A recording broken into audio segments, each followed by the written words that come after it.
Pierre-Sonnon, ce sera pour la première partie de Vue de presse. Il s'agit de la lecture des unes des journaux parus ce jour dans la capitale politique du Cameroun. Bonjour Ghislain Pierre, bienvenue.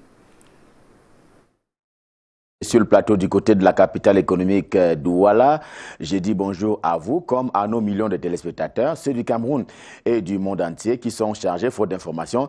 Bienvenue donc à cet exercice. La revue de la presse Made in Yaoundé, en tout cas, c'est la première partie. À la une du quotidien camerounais à capitaux publics, Cameroun Tribune édition de ce jeudi, il y a naturellement la bataille en vertu de la présidentielle que le Cameroun tient le 7 octobre prochain. Et justement, la bataille de la communication va être très bientôt lancée. Discours des acteurs intéressés directement par le scrutin. En tout cas, Cameroun Tribune renseigne que les cabinets conseils sont de plus en plus sollicités, autant que les agences de communication et même la presse qui sont déjà donc sollicités, si l'on s'en tient au dire du journal, qui a d'ailleurs révisité un peu les états-majors des partis politiques dans la perspective de la campagne. Et chacun des candidats y va, selon, dit-il, selon ses moyens. Aussi, le quotidien des circonstances, l'action également en kiosque ce jeudi, c'est le journal du comité central du RDPC, le Rassemblement démocratique du peuple camerounais. L'action est donc en kiosque également ce jeudi. Il présente ceux qui ont déjà voté en faveur de Paul Biya. Il s'agit de ceux-là, les 20 leaders qu'on appelle affectueusement depuis bientôt une semaine le G20 au Cameroun.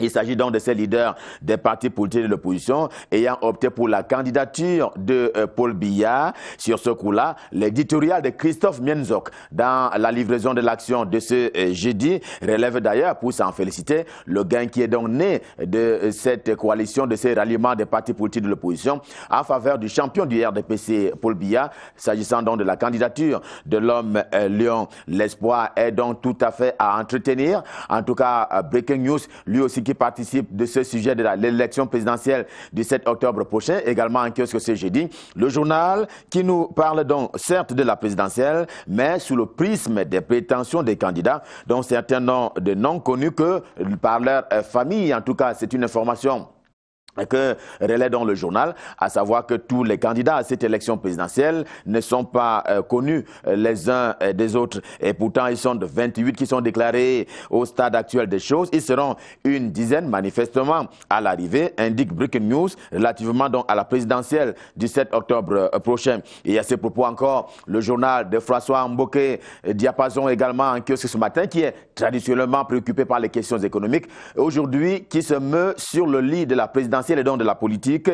Il s'intéresse au marché de la campagne électorale. Déjà, constate le journal, il y a un réel déséquilibre entre les prestataires locaux et les prestataires de l'étranger. Ces derniers, pour parler donc des prestataires de l'étranger, se frottent les mains en l'état actuel des choses. Le journal parle justement des cabinets français, à l'image de celui de Patricia Balm, qui avait en son temps sous-traité donc par le passé en faveur de la candidature de Paul Biya, que donc il y a une espèce de déséquilibre entre les prestataires locaux et les prestataires venus de l'étranger. Et justement, pour le journal La Veuve, pour verser encore dans ce dossier ce registre de l'élection présidentielle, le journal La Veuve également en kiosque ce jeudi persiste et signe sur le cas Kava Yege Djibril, le président de l'Assemblée nationale du Cameroun, qui est résolument engagé sur le terrain de la conquête des potentiels électeurs, mais en faveur de Paul Biya, son champion. D'ailleurs, voici comment les électeurs vont être acquis à la cause du président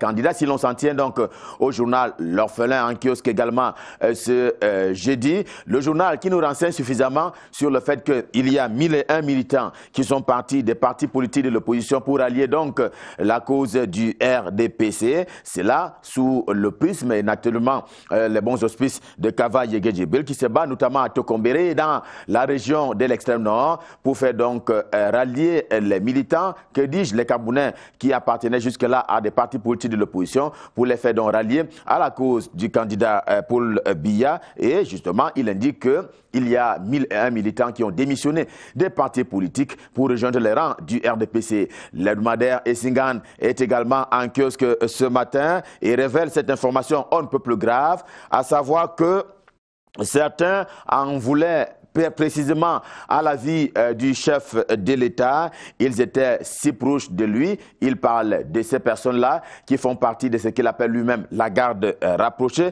Ces propos sont d'ailleurs de Jean de Dieu Momo. C'est le président d'un parti politique, l'un qui fait partie donc de ces partis-là qui ont rallié la cause du candidat Biya. Il s'agit donc du président du PADEC, l'un des partis donc qui avait donc porté son choix sur Paul Biya. C'est lui qui fait donc la déclaration ce matin selon laquelle il y a certains membres qui font partie de la garde rapprochée du chef de l'État qui en voulaient personnellement à sa vie. Comme Jean de Dieu Momo, le courrier en kiosque ce jeudi nous renseigne que le Grand Nord est tout en ordre de bataille, mais tout en ordre de bataille contre Paul Biya. C'est également une information grave que propose le journal Le Courrier en kiosque ce jeudi et il donne à découvrir les réelles positions des barons originaires de l'Adamawa, du Nord et de l'extrême Nord, qui sont dans les trois régions qui font le septentrion camerounais. En tout cas, le journal fait savoir qu'il y a d'un côté les barons qui souhaitent la continuité avec Paul Biya, mais également il y a une jeunesse montante du côté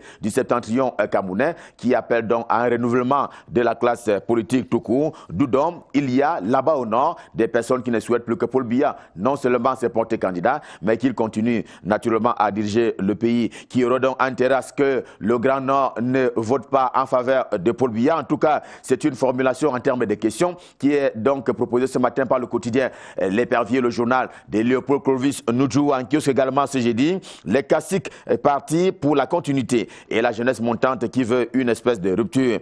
À lire aussi justement dans le quotidien L'Épervier ce matin, il y a ces sanctions concrètes qui sont donc formulées par le ministre délégué à la présidence de la République chargé de la défense. J'ai nommé Joseph Betty Assomo. C'est contre des brebis galeuses de l'armée camerounaise. Justement, le ministre a constaté qu'il y a un certain nombre de personnels de l'armée camerounaise qui sont un peu hors de l'éthique et naturellement de la façon dont il faut se comporter quand on est un bon militaire. Il n'y aura pas d'espace pour eux, signale justement L'Épervier en kiosque ce matin. Revenons un temps soit peu sur l'élection présidentielle que le Cameroun organise le 7 octobre prochain. En tout cas, le quotidien Émergence, tel un sifflet, signale qu'il y a ce mélange de genres de la part du ministre Joseph Lé. Le ministre camerounais en charge de la fonction publique et de la réforme administrative a simplement oublié qu'il y a une différence entre l'institution gouvernement et l'association Rassemblement démocratique du peuple camerounais RDPC, au point où, pour convoquer les militants du RDPC dont il est l'un des responsables, eh bien, il a plutôt signé comme étant ministre au lieu de signer comme étant une personnalité responsable au sein de cette formation politique. On parlait il y a un moment encore des militaires. Justement, la grande une du quotidien L'Émergence en kiosque jeudi nous fait savoir en grande une, vous allez le voir, qu'en l'état actuel des choses, eh bien, les militaires camerounais n'ont pas le droit, mais le droit de sortir du pays. En tout cas, ils sont interdits de sortir du territoire national, le triangle camerounais. Ceci est d'ailleurs contenu dans une note qui a été signée par Joseph Betty Assomo, le ministre camerounais délégué à la présidence de la République, chargé précisément de la défense, qui prend cette décision en prévision notamment des ralliements, quand on sait que le Cameroun est en guerre en l'état actuel des choses contre les sécessionnistes et les terroristes du côté du nord-ouest et du sud-ouest camerounais. Et on n'a pas oublié également que le Cameroun est en guerre du côté de l'extrême nord, cette fois-là contre la secte terroriste Boko Haram. On fait allusion à la crise anglophone, un peu comme en deuxième une du quotidien Mutation, le journal de Georges-Alain Boyoumo, également en kiosque ce jeudi, qui se rapporte à une proposition du cardinal Christian Toumi. En tout cas, c'est l'une des unes du journal ce matin, le cardinal Christian Toumi, qui voit certainement venir Kofi Annan comme un éventuel médiateur. Lui, il a donc proposé ses services en tant que celui qui peut porter la voix d'une part comme de l'autre, s'agissant d'une médiation qu'il appelle de tous ses voeux pour pouvoir donc mettre un terme à la crise anglophone, en vertu d'ailleurs d'une paix qui est espérée par la communauté nationale et même internationale. Et là-dessus, la grande une du quotidien Mutation est assez parlante lorsqu'il s'agit d'entendre la voix de l'ONU, l'Organisation des Nations Nations Unies qui n'est pas du tout contente du Cameroun selon le quotidien Mutation. D'ailleurs, le haut commissaire des Nations Unies au Cameroun, naturellement s'agissant des droits de l'homme, s'est dit quelque peu préoccupé par la situation dans les 3 régions de l'extrême nord, du nord-ouest et du sud-ouest camerounais. Et pour lui, il y a comme un respect, on ne peut plus à moitié vide, que dis-je, tel un verre à moitié vide et à moitié plein, s'agissant donc du respect des droits de l'homme sur le terrain. Et sur place, au pays de Paul Biya, le Cameroun, l'heure est au préparatif de la Coupe d'Afrique des Nations de football, édition 2019. En tout cas, le Cameroun doit abriter cette compétition au mois de juin prochain. Le financier d'Afrique, lui aussi qui a quitté un tout petit peu son lit naturel, a choisi donc de s'intéresser au football et au chantier relatif donc à la Coupe d'Afrique des Nations de football édition 2018 et il a mis un cap sur les chantiers hôteliers, le fait étant que les opérateurs de ce secteur sont en harmonie et veulent simplement harmoniser leur posture et leur façon de voir les choses, question de réserver un accueil des plus chaleureux aux visiteurs lors de la compétition avant et après la CAN de juin 2019. Cap à présent dans le département du Noun, nous sommes dans la région de l'ouest Cameroun et c'est précisément la gazette locale. Et pour ne pas la nommer, la gazette du Noun, également un kiosque ce jeudi, qui fait savoir que la route Fumban-Kupa-Matabit-Bangouren va bientôt sortir de terre, sauf que le chantier de ce côté-là a été confié aux Tunisiens, ce contre quoi le maire de Bangouren s'érige. Eh bien, il s'érige sans naturellement le dire à haute voix, mais en tout cas, c'est une préoccupation on ne peut plus permanente.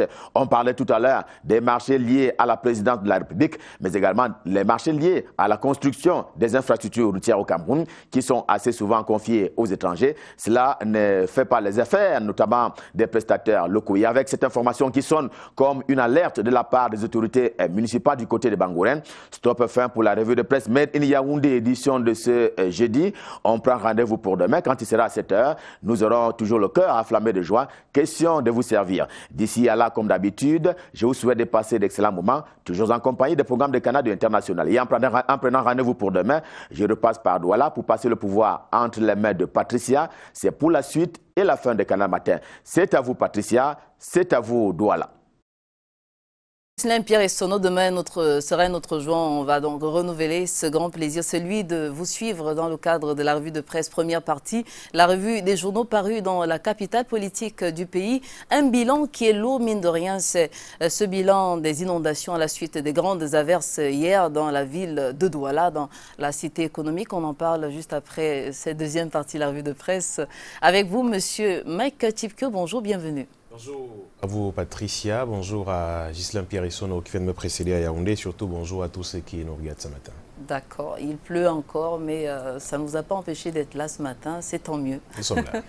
Parce qu'on va démarrer avec Deux Postes. Deux Postes Week-end, effectivement, qui est en kiosque ce jeudi, qui parle justement de ces journées vilement imposées par des sécessionnistes aux populations de la région du sud-ouest Cameroun. Et le maire de Boya, Patrick Ekema, qui s'oppose à ces journées vilement et qui d'ailleurs a fait sceller des banques et autres commerces qui ont osé respecter ces appels à la ville morte lancés par des sécessionnistes dans les régions anglophones du Cameroun. Et le journal de Post Weekend qui soupçonne le maire de Boya de vouloir par là racketter ces banques et autres commerçants qui ont respecté ce mot d'ordre de grève pour pouvoir ouvrir à nouveau leur commerce. Et la grande une du journal de Post Weekend qui parle de cette conférence dialogue national, ces conférences anglophones proposées par le cardinal Christian Toumi et d'autres personnalités religieuses et même morales ressortissant des régions anglophones du Cameroun, l'imam de Boya, l'imam de Bamenda et d'autres responsables de l'église presbytérienne du Cameroun qui étaient donc réunis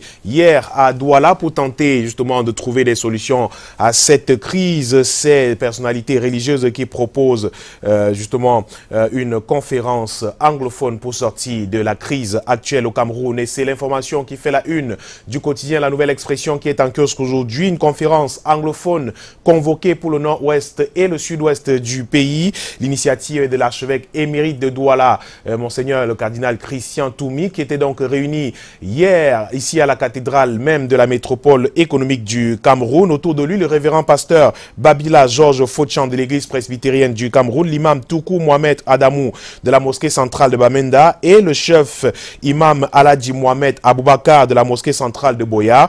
Le docteur Simon Mounzou a été désigné porte-parole du groupe et coordonnateur de l'organisation. C'est donc un des responsables de l'église presbytérienne du Cameroun. Et ensemble, ces personnalités religieuses veulent trouver des solutions à la crise qui secoue les régions anglophones du Cameroun. Bientôt maintenant 2 ans, la proposition de cette conférence anglophone devant déboucher sur un dialogue national a donc été faite hier, ici même à Douala. Et au sujet de la même crise anglophone, la Nouvelle Expression a ressorti une interview du ministre de la Communication, porte-parole du gouvernement Issa Chirouma Bakari, interview réalisée le 30 septembre 2017 alors qu'il était en visite à Douala. Le ministre de la Communication qui se ravisait sur certaines positions qui ont été prises par le gouvernement auparavant, le gouvernement qui estimait en ce moment-là qu'il n'y avait rien qui se passait dans les régions anglophones du Cameroun. Et pourtant, le 30 septembre 2017, Issa Chirouma Bakari, en reconnaissant que ces zones anglophones, ces régions anglophones étaient un tout petit peu en crise, faisait savoir que le dialogue seul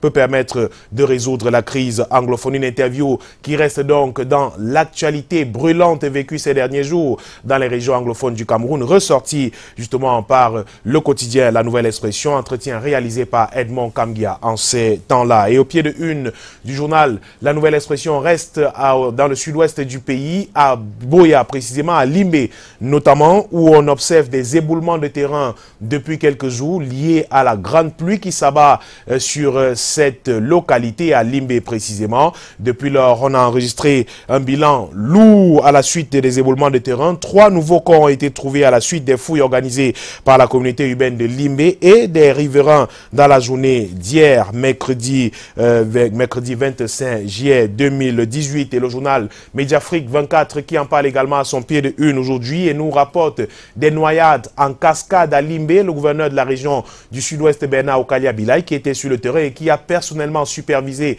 les opérations de fouillère, a laissé des consignes pour que des personnes qui restent encore englouties sous la boue soient retrouvées, des personnes qui pourraient encore être en vie, et des corps ont encore été retrouvés hier. Le journal Mediafrique 24 nous dresse un bilan d'au moins 4 personnes mortes dans ces éboulements de terrain et même des noyades enregistrées dans la ville de Limbe. Et la grande une du journal se rapporte à la filière banane, les exportations en chute libre au Cameroun. Cette baisse est due à la contre-performance de la Cameroun Development Corporation, la CDC, le numéro 2 du marché de la banane, qui fait face à des turbulences consécutives à la crise anglophone depuis quelque temps dans la région du sud-ouest Cameroun. Il faut donc sauver absolument cette filière banane. C'est l'alerte lancée par le journal Mediafrique 24 qui est en kiosque ce jeudi. Info Matin choisit de parler à sa une ce jour d'éducation et des résultats du baccalauréat de l'enseignement secondaire général qui sont disponibles depuis 2 jours maintenant et un pourcentage 52%, près de 52%, donc c'est le taux de réussite en 2018 à cet examen. Les statistiques provisoires publiées hier par l'Office du baccalauréat du Cameroun font état d'une hausse significative par rapport à l'année dernière où on enregistrait un peu plus de 42% de taux de réussite à cet examen officiel. Mais un fait à observer, c'est la région de l'Est Cameroun qui est partie du dernier rang pour se retrouver première région en cette année 2018, dernier en 2017 justement, et également des résultats qui ont été enregistrés dans les régions du nord-ouest et du sud-ouest du Cameroun, pourtant en proie à des violences de sécessionnistes, des résultats satisfaisants avec des chiffres et des pourcentages qui ont évolué dans ces régions du nord-ouest et du sud-ouest du Cameroun. Les résultats rendus publics hier par l'Office du baccalauréat du Cameroun, les résultats qui restent jusqu'ici provisoires, précise le journal Info Matin qui est en kiosque ce jour et qui reparle du casse-tête des établissements clandestins au Cameroun, des établissements privés clandestins dans notre pays, alors que de nombreux ministres se succèdent à la tête du ministère des enseignements secondaires et lancent cette guerre contre les établissements clandestins au pays. Jusqu'ici, ces écoles résistent aux injonctions du gouvernement. Maintenant que la ministre Nalova Lyonga est en poste, celle que le journal appelle la Margaret Thatcher du ministère des enseignements secondaires, elle a donc lancé un peu plus tôt cette guerre contre les établissements clandestins à travers le pays. Ces établissements établissement qui résiste jusqu'ici malgré les nombreux appels. Et elle, Nalova Lyonga, n'entend pas baisser les bras. Elle a donc donné des consignes claires aux délégués régionaux des enseignements secondaires et même départementaux pour que tous ces établissements clandestins soient purement et simplement fermés avant le début de la rentrée scolaire de septembre prochain. Le journal Le Cameroun Matin est également au kiosque ce jour et reparle de ce G20 qui a choisi la candidature de Paul Biya pour la prochaine élection présidentielle. Le journal croit savoir pourquoi ces 20 partis politiques de l'opposition ont choisi de soutenir Paul Biya pour la prochaine élection présidentielle, même si le journal qualifie ce ralliement de surprise qui s'explique non seulement du fait de l'absence d'un candidat unique de l'opposition tant prôné par des observateurs et même des responsables de la société civile et certains partis politiques de l'opposition. Le G20 accompagne donc Paul Biya. Il ne fait plus donc aucun doute qu'avec ce ralliement, Paul Biya sera donc le gagnant de l'élection présidentielle du 7 octobre prochain. Le journal qui parle également de la ville de Bafoussam qui se développe de plus en plus depuis quelque temps sous l'égide d'un homme. Le délégué du gouvernement auprès de la communauté urbaine de Bafoussam, Emmanuel Zete, qui a engagé des travaux qui embellissent et changent le visage de cette ville depuis quelque temps, qui est en plein chantier. Ouvriers, ingénieurs et autres chefs d'entreprise inondent la ville de Bafoussam depuis lors. Ici et là, on vibre au rythme des bruits de moteurs et autres vombissements. Les travaux sont en cours sur les grands axes de la capitale régionale de l'Ouest Cameroun. Les travaux relatifs également à la Coupe d'Afrique des Nations 2018 sous la supervision d'Emmanuel Zete, qui en plus de cela a lancé une campagne d'hygiène et de salubrité dans toute la ville de Bafoussam. Et certaines personnes tapis dans l'ombre qui ne sont pas fiers, qui ne sont pas contents de ces réalisations, ont choisi plutôt de tirer sur le délégué du gouvernement en l'accusant de quelques faits qui ne sont pas du tout établis. Le délégué du gouvernement, Emmanuel Zete, qui est donc au four et au moulin à Bafoussam pour changer entièrement le visage de cette ville. Et la politique encore avec Laurent Esso qui fait collecter 126 millions de francs CFA pour la campagne du Rassemblement démocratique du peuple camerounais dans la région du littoral. C'était le week-end dernier à Douala. Occasion pour le journal L'Indépendant de revenir sur cette cérémonie qui a eu lieu à la maison du parti de Bonanjo à Douala. Ce que Laurent Esso a donc dit aux militants du RDPC à Douala, des propos relayés en temps et en heure par le journal L'Indépendant qui est également en kiosque ce jeudi et qui consacre sa grande une à la réhabilitation du tronçon routier de la pénétrante ouest de Douala, des accords occultes et corruption au menu de ce tronçon routier, de cette réalisation. Dans son rapport, la sous-commission de passation de ce marché propose l'octroi des travaux pour sa réalisation à son favori, une société chinoise entre rétrocommission et concussion autour de ce marché de 42 milliards de francs CFA. Le ministre des Marchés publics est donc vivement interpellé. Le journal parle de cette sous-commission qui est chargée de l'attribution du marché de la pénétrante ouest de Douala qui défraie jusqu'ici la chronique parce qu'accusé d'octroyer frauduleusement ce marché juteux à une société chinoise présidée par un certain Lucien Mougou. Cette sous-commission, apprend-on, a fini par remettre son rapport il y a quelques jours au ministère des Marchés publics où l'on craignait déjà que l'appel d'offres international du 26 juin 2018 ne fasse l'objet de délits d'initiés. C'est donc le cas aujourd'hui de la mafia des pots de vin et lobbying observé dans le cadre de ce projet.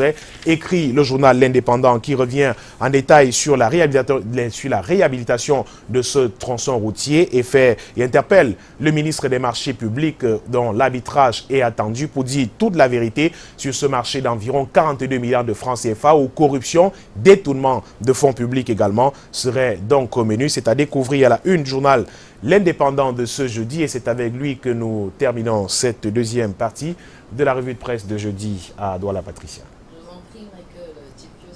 Un grand plaisir qu'on vous a suivi, comme à l'accoutumée d'ailleurs. Donc le rendez-vous est pris pour demain, 7h. Mais je voudrais qu'on puisse ensemble souhaiter un happy birthday à un bout de chou qui a un an de plus aujourd'hui. Une bout de chou. Elle s'appelle donc Candice Georgia Boma, dit Vicky, qui a donc 7 ans exactement aujourd'hui. C'est la fille de Louis-Marie Boma. Et Corinne Bombélé, on dit merci également à Achille Njemo. Voilà. On va rappeler aujourd'hui qu'on célèbre les Exupéry, les Joachim, les Anne. Ça vous dit peut-être Exupéry, Joachim, Anne? Bon, je vais leur dire bonjour à tous. tous ceux qui se prénomment Exupéry, Joachim et Anne. Je n'en connais pas qui me viennent à l'esprit à l'instant. Joachim Noah, pourquoi pas. Le fils de l'autre. Joachim Tabiono, qui est célèbre depuis quelques jours, des membres du G20 qui a rallié donc le RDPC pour la présidentielle prochaine. C'est un président de parti politique, l'AMEC précisément. Voilà. D'accord, on pense à une maman très sympathique du côté de Bafoussam, maman Anne-Lélé, veuve Naoussi. Et puis on va souhaiter très bonne fête à toutes les personnes qui se prénomment également Exupéry. Ça nous fait penser à une grande figure littéraire, Antoine de Saint-Exupéry. Oui, ça vous dit? Il y a des choses. Absolument. En tout cas, c'est clair qu'on est loin d'oublier la journée d'hier parce qu'il y a eu pas mal d'énormes dégâts, je vais même le dire, à la suite des inondations, des maisons qui ont été entièrement inondées, des routes qui ont été coupées. Et on parle notamment de la route au niveau du lieu dit Cité des Palmiers.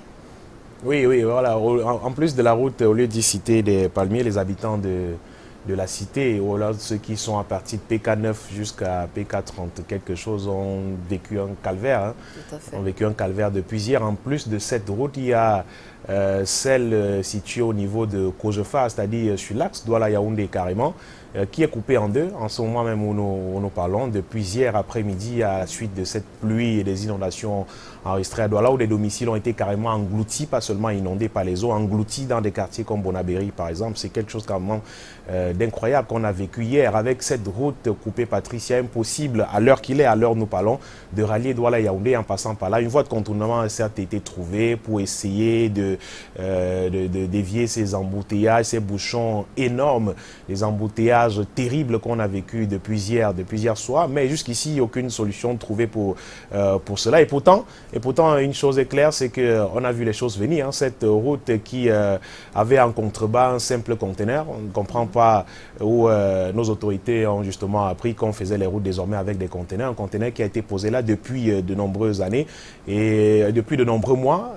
Après une première rupture de ce pont, rien n'a été fait après pour réhabiliter. Pourtant, une voie de contournement a été prévue par là, une petite déviation, voilà, plutôt, a été prévue pour être réhabilitée là et que les populations puissent passer et qu'on refasse le pont. Rien n'a été fait jusque-là. Mais depuis hier soir que les choses ont viré, depuis hier après-midi, on a vu le sous-préfet de la 3e sur le terrain qui disait, écoutez, on va tout faire pour que la situation soit rétablie d'ici à là. Mais je vous rappelle qu'il y en a qui sont partis de leur bureau hier à 15 h et qui sont arrivés chez eux à 23 h et tout. Nous qui sommes partis à 22 h d'ici sommes arrivés chez nous, il était 2 h du matin pratiquement. C'est quelque chose de terrible quand même qui fait mal, où les autorités savent qu'il y a des situations qui arrivent, on ne prévoit rien du tout, on attend que la situation s'empire. Et hier, on a vu des employés de l'entreprise qui est chargée de réaliser cette route sur le terrain avec des phares de véhicules et autres, essayant de faire quelque chose pour pouvoir résoudre la situation. Mais rien, ce matin encore, la route était carrément barrée. Des véhicules qui revenaient de Yaoundé, qui venaient de Yaoundé, étaient bloqués là. C'est ceux qui partent de Douala pour Yaoundé, bloqués à ce même endroit. Il faut aller contourner par Logbaba, par la zone industrielle qui est carrément bloquée également depuis hier soir. Impossible de circuler. Et hier, c'était terrible à Douala. Et puis, ça a affecté Ndokoti, Ndokbon, Makepe et tout le reste. C'est incroyable quand même ce qu'on vit à Douala ces jours-ci. Pour ajouter un peu d'eau à votre moulin, on va dire qu'on est en pleine saison de pluie. Donc, il est difficile d'envisager une quelconque manœuvre sur les routes parlant de travaux. Donc, ce sera davantage plus compliqué. On se demande, oui, justement, on est encore au début de la saison. Au début de la saison, on se demande justement comment ces travaux vont se faire parce que les employés de ces entreprises-là ont de la volonté. On leur a mis peut-être un peu de feu aux fesses en leur disant allez réhabiliter rapidement, il faut que les gens circulent, il faut que les gens vaquent à leurs occupations. Mais ces employés-là sont là. Mais est-ce qu'il leur sera possible de pouvoir travailler avec ces pluies en ce moment où nous parlons? Et la pluie continue de tomber à Douala. Difficile. Et moi, j'ai lu un message tout à l'heure, je ne sais pas, on vérifiera peut-être tout à l'heure. Il y a des patrons d'entreprises qui ont demandé à leurs employés carrément de travailler à partir de chez eux. Aujourd'hui, ceux qui vivent au-delà de Kojefa, c'est-à-dire au niveau de la station Bokom où la route est carrément coupée, de travailler à partir de chez eux parce qu'il faut mettre 4 voire 6 heures de temps pour pouvoir rallier Bonapriso, Akwa et autres quartiers Bonanjo. Aujourd'hui, il faut sortir à 4 h du matin. Je vous rassure, à 4 h du matin, nous étions sur la route et c'était carrément bloqué. Impossible de circuler. C'est un parking géant qui a été aménagé de ce côté parce que des gens qui venaient d'Aqua et de la ville hier soir, impossible de traverser, garer carrément le véhicule à tout d'endroit pour essayer de trouver un moyen de marcher à pied pour arriver chez eux. Pour ceux qui vivent à Yassa, quelques mototaximens essayaient de desservir un peu. Non, c'est extrêmement compliqué. Et ce sera encore le cas aujourd'hui parce que jusqu'à hier soir, rien n'a été fait. Et la voie de contournement dont on vous parle, à la zone industrielle et autres, allez regarder la route de Niala. Allez regarder la route de Niala, totalement dégradée depuis des années. On n'a rien fait du tout. On a attendu que la saison des pluies arrive et on va se mettre à vouloir verser de la terre pour essayer de boucher et autres. On a eu toute la saison sèche pour le faire. On n'a rien fait du tout. On a attendu. Et puis les populations continuent de vivre le calvaire total. Et n'allez pas voir, allez regarder le budget qui est prévu pour la réhabilitation de ces routes-là. C'est totalement infernal. Mais les gens nous racontent des fadaises au quotidien. Et on va faire ceci, on va faire cela. Non, c'est carrément incroyable. C'est difficile, extrêmement difficile pour les populations. Et je crois que ces autorités-là doivent simplement prendre leurs responsabilités en main et travailler pour le bien du peuple. C'est une élection présidentielle qui profile encore à l'horizon. On viendra faire de belles promesses, raconter des choses et autres. Et après, rien sur le terrain. C'est terrible quand même. En tout cas, vous ne faites pas de langue de bois ce matin et c'est normal. Et vous savez, le malheur des uns faisant le bonheur des autres. Il y en a qui ont transformé leur dos le temps des inondations en moyen de transport. Oui. C'était 100 francs par train. Par passager, oui, bien qu'on voilà. appeler. Oui, il y en a qui transportent des gens même sur les dos pour pouvoir traverser et tout ça. Bon, c'est compliqué. Et dites-vous, même pour nos forces de l'ordre, les policiers et tout, c'est extrêmement difficile. Ils sont là, ils se battent aussi, ils essaient autant que faire se peut de faire traverser certaines motos après les autres et tous les piétons même, il n'y a pas moyen. C'est totalement compliqué. Je ne vous parle pas de cette route de la Cité des Palmiers où je ne suis pas passé, je parle de ce que moi, j'ai vu passer 2 à 3 heures pour traverser un petit tronçon. Franchement, sur l'axe qui relie les 2 grandes villes du Cameroun, non, il n'y a qu'au Cameroun qu'on puisse faire ce genre de choses. Difficile d'entrer, difficile de sortir. Voilà, oui, puisqu'en chaque chose, il faut trouver l'aspect positif ou le côté positif de la chose. On va dire que pour revenir aux patrons qui ont recommandé à leurs employés de travailler à la maison. Je rappelle que c'est sous réserve, c'est à vérifier peut-être tout à l'heure. Bon. Non, mais ils sont avant-gardistes parce que c'est des personnes qu'on pourrait considérer comme des personnes de l'avant-garde parce qu'il se pourrait en fait que dans le futur, d'ici à l'horizon 2030, qu'on travaille carrément à la maison. Donc on n'aura plus besoin de placer pour aller au bureau. Oui, c'est si on anticipe ça. Maintenant parce que la route est coupée en 2, on demande aux gens de travailler chez eux. Bon, pourquoi pas, c'est également une bonne chose. Alors Michael, ça fait un petit pincement au cœur de devoir prendre congé de vous, mais comme demain, c'est pas bien loin, on remet ça demain, non? Nous serons là, Patricia, avec le même plaisir pour servir nos nombreux téléspectateurs. Et bon courage à tous ceux qui vont braver tout ce qu'on vit à Douala ces jours-ci à cause de ces inondations, ces routes coupées par-ci, par-là. Bon, c'est bien difficile, mais que faire? C'est notre pays, comme disent certains. C'est le Cameroun, et le Cameroun, c'est le Cameroun. On s'habitue parfois, pratiquement. Et avec le fameux, on va faire comment? On va faire comment? Voilà. Et la recommandation, vous savez, sortez couvert parce qu'au moins un parapluie ou bien ses bottes ou bien que sais-je encore. Les manteaux, ça permettrait quand même de se couvrir un temps soit peu. Dans une ville où on parle d'un risque d'épidémie de choléra et bien d'autres, allez voir. Comment les maisons sont inondées et tout le reste, il n'y a pas de caniveau, les drains ne sont pas curés et tout le reste, des choses qui se font normalement en saison sèche. Pourtant, il y a tout un plan prévu pour cela. Bon, on va pas. S'il faut en parler, on va prendre toute la journée, Patricia. Peut-être, dit-on, c'était l'une des raisons majeures des guépissements enregistrés il y a quelques temps. Bon, bref. En tout cas, on vous souhaite de passer une excellente journée. Je le souhaite également. Merci. Et à tous ceux qui nous regardent toujours. On dit merci à tous nos téléspectateurs, internautes notamment.